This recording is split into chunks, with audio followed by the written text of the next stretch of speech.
하나님 말씀 민수기 25장 16절에서 18절 말씀을 보도록 하겠습니다. 여호와께서 모세에게 일러 가라사대 미디안인들을 박해하며 그들을 치라. 이는 그들이 괴계로 너희를 박해하되 보올의 일과 미디안 족장의 딸 곧 보올의 일로 연병이 일어난 날에 죽임을 당한 그들의 자매 고스비의 사건으로 너희를 유혹하였음이니라. 아멘.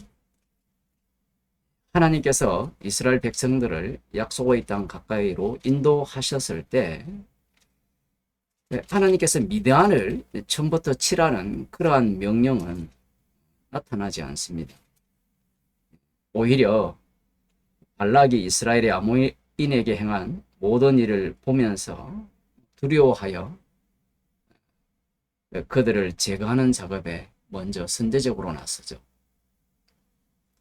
그런 상황에서 이제 나중에 발락을 통한 저주가 통하지 않으니까 다시 발락을 통하여 이스라엘을 멸망할 계획을 세웠습니다. 그 방식은 보게 되면 이 발람이 이스라엘 백성들의 멸망할 방법을 연구를 한 거예요. 그 연구한 결과가 뭔가 하면 십계명입니다. 그 십계명 중에 가장 1계명이 되는 나 외에 다른 신을 섬기지 말라. 이 율법을 범하게 만들면 저들의 신이 저들을 멸망시킬 것이다 라는 생각을 갖고 계략을 짠 겁니다. 그래서 이 신전 여인들을 통하여서 이스라엘 백성들을 유혹을 해서 그것에 성공을 하는 겁니다. 그런데 그 계략이 성공하는 것 같이 보였죠. 발람이 뭘 모르느냐라고 하면 이스라엘이 애굽에서 나올 때 십계명을 지켜서 나온 게 아니거든. 유월절 어린 양의 피로 구출을 받았고 그 이후에 이제 계명을 율법을 주신 겁니다. 그들이 한 일은 없습니다. 모든 장자가 죽는 날에 죽음의 천사가 그 집 문에 어린 양의 피가 발린 것을 보고 건너 넘어가죠. 장자들은 그 어린 양의 피에 참여한 자들이고 그로 인하여서 만들어진 자들이 이스라엘입니다. 그 이스라엘이 이 광야길을 인도함을 받으면서 하나님께 불순종을 할 때 하나님께서 그들을 심판을 하셨잖아요. 그 장면들을 이 발람이 보기에는 율법에 대한 불순종으로 본 거예요. 표면적으로 보면 그게 맞죠. 맞는데 만일에 그러한 논리라면 하나님께서 모두를 다 진멸을 해야 돼요. 그것도 또 맞는 것 같아요.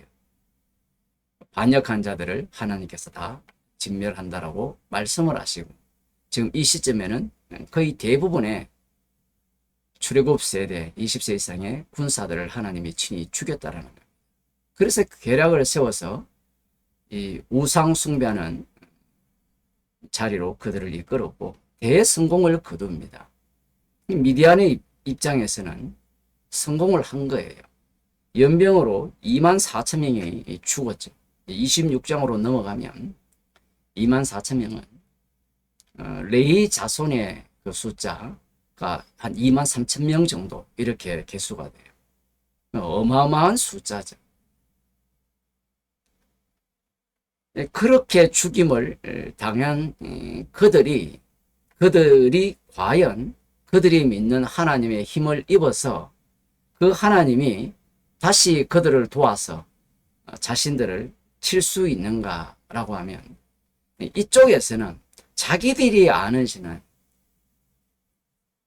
자기 신이 자기를 멸망시키고 심판을 하면 이미 그 신이 자신들을 버렸다라고 생각을 하거든요.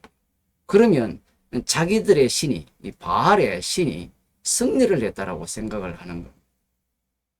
그런 생각을 갖고 있는 그들에게 이제 그 율법에 대한 불순종, 우상숭배 했음에도 불구하고 진멸을 당해야 되는데 이 진멸당하지 않은 자들, 그들은 어떻게 진멸당하지 않았느냐라고 하면 이 비나스의 속죄죠. 그 속죄를 통하여서 진멸을 당하지 않는 것. 이들은 무엇을 담고 있는 이스라엘이 되느냐라고 하면 전염병으로 하나님이 죽이신 그 죽음을 담고 있으면서 죽은 자죠. 죽은 자인데 비나스의 속죄로 새롭게 만들어진 이스라엘일 거예요. 이들에게 이제 미디안을 치라고 말씀을 하신 겁니다. 민수기 31장에 가면 이들을 이스라엘의 원수, 여호와의 원수 그렇게 표현을 하고 있는데 여기에서 우리가 궁금한 점은 이런 거예요. 출애굽을 할 때 하나님이 친히 치셨잖아요. 그런데 이스라엘도 친히 전염병으로 치셨거든요. 그렇다면 간단하게 이 미디안을 여호와의 원수를 하나님께서 친히 전염병을 보내어서 치면 되지 않느냐라. 그렇게 하지 않습니다. 이들을 치는 자리에 속죄로 인하여서 용서받은 그들을 투입시키는 것. 그들을 투입시켜서 하나님께서는 이 전쟁에 참여한 자들이 또 오해를 하거든.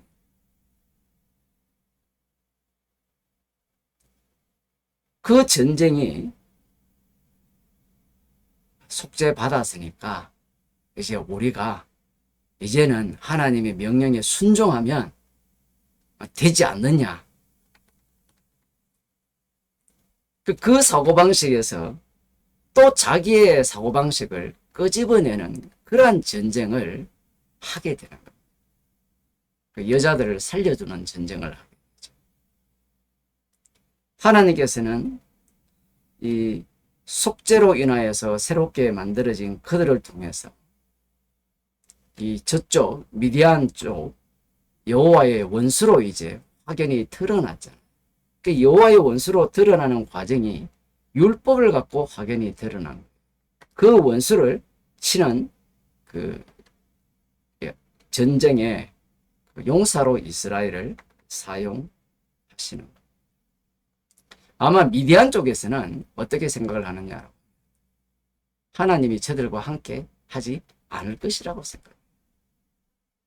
과연 저들이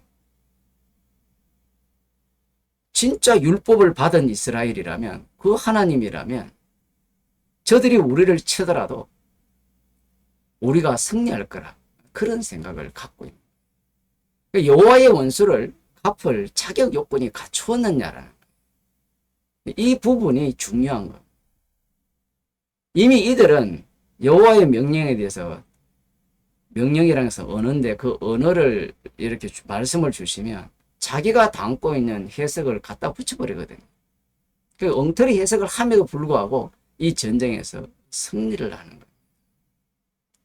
마태복음 16장에 보면 이 베드로가 그 예수님에 대해서 신앙 고백을 하잖아요.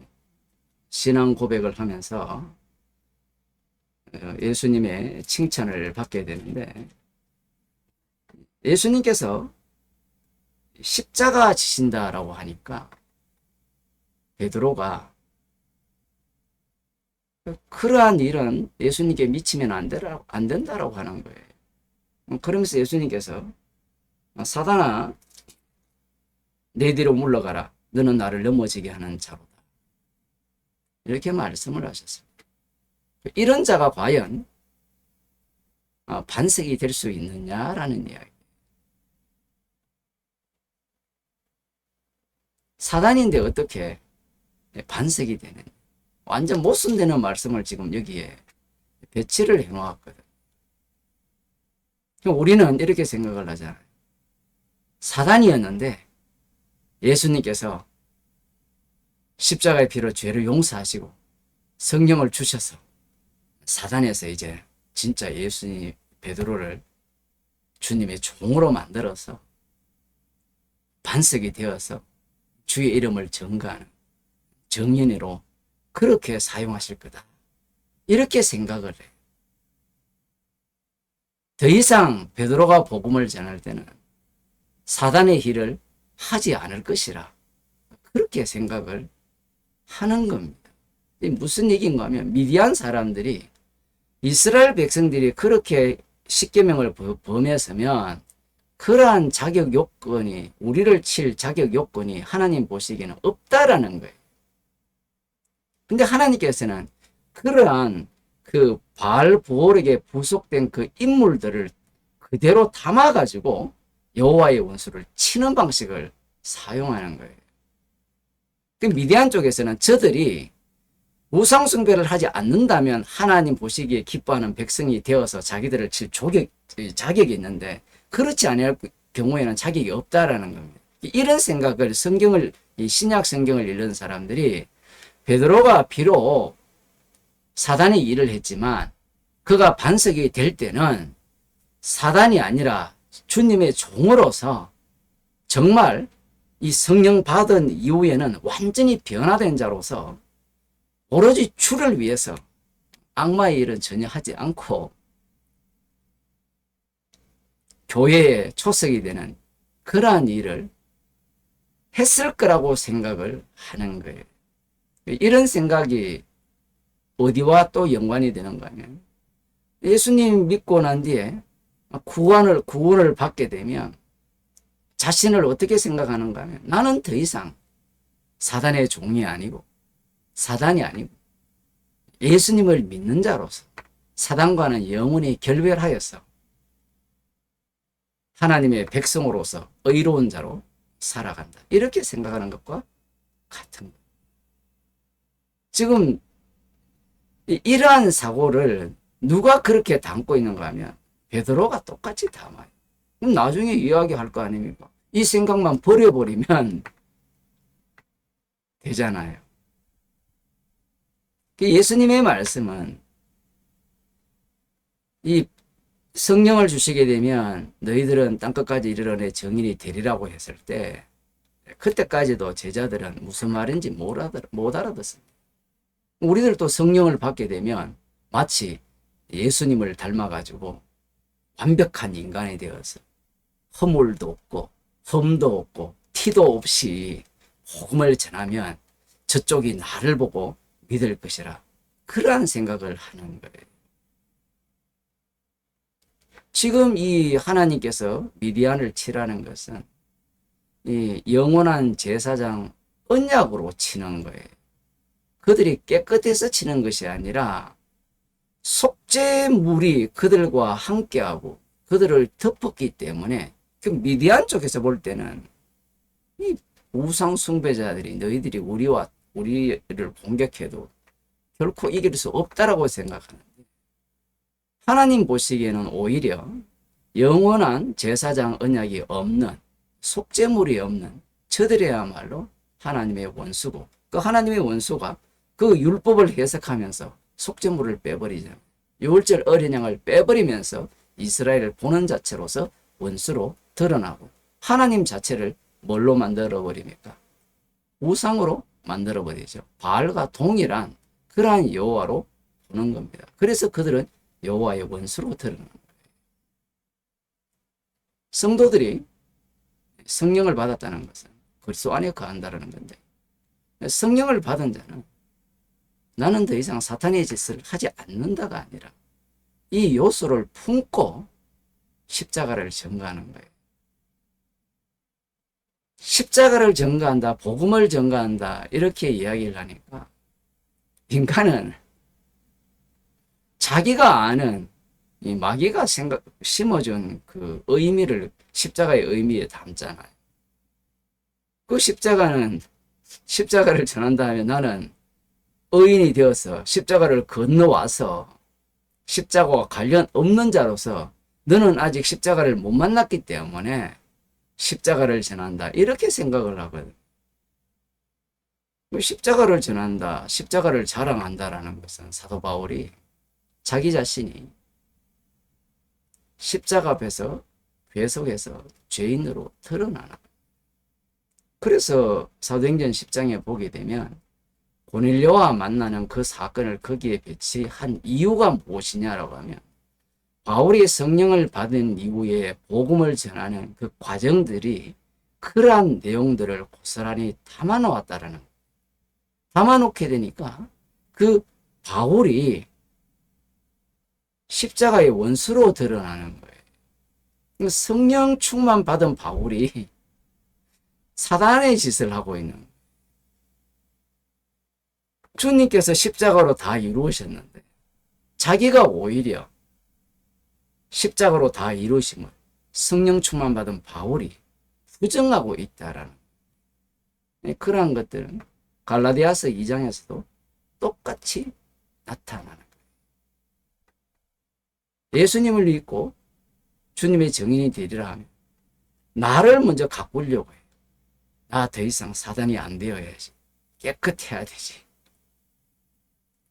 정말 성령을 받았고 그리스도 안에 있다면 죄인으로 드러나니까 뭘 자랑하겠어요?